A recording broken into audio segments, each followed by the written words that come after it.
How does the court make law meaningful to people in really a legal sense?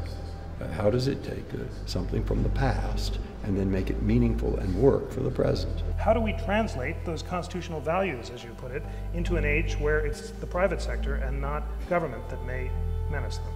Article of faith. It starts with Tocqueville. He says in 1835 or so forth, you know what he hears when he comes to the United States? He calls it the clamor. What's that? It's everybody screaming at each other. Now, that isn't very polite, but it does mean that they're in a discussion.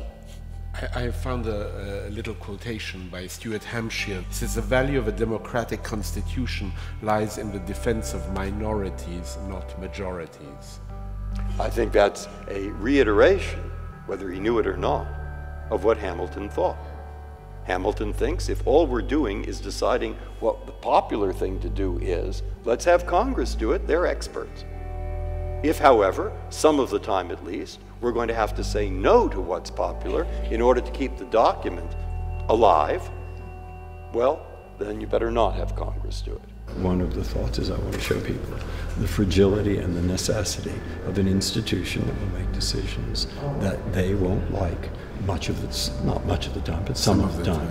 And I think one of the books that comes to mind to you often is a book by Albert Camus, The Plague.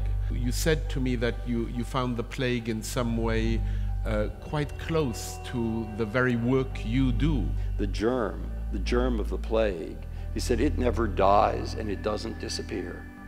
He says it goes into remission and it lurks there. It lurks in the hallways, or it lurks in the cupboards, it lurks in the clothes, and it lurks in file cabinets, only perhaps to reawaken one day, and then for the misfortune, or perhaps the education of mankind, it will once again send forth its rats to die in a happy sitting. And one of the reasons for having an independent judiciary is a small dike that may be a little bit of a help should those rats emerge.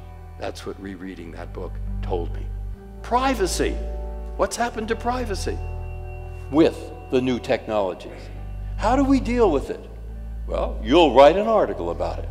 And so will 5,000 others. Exactly. And we'll discuss this in classrooms. We'll discuss it at meetings. They'll discuss it in police departments. They'll discuss it at ACLU meetings. They will have hearings in states, in cities. There will be administrators who will try rules. We'll try it. It won't work. We'll change it. And everything will be open to criticism. And gradually, maybe something will emerge. And the last step is to see whether that which emerges is consistent with those guidelines in this document. And our court works best when all those other steps have been taken.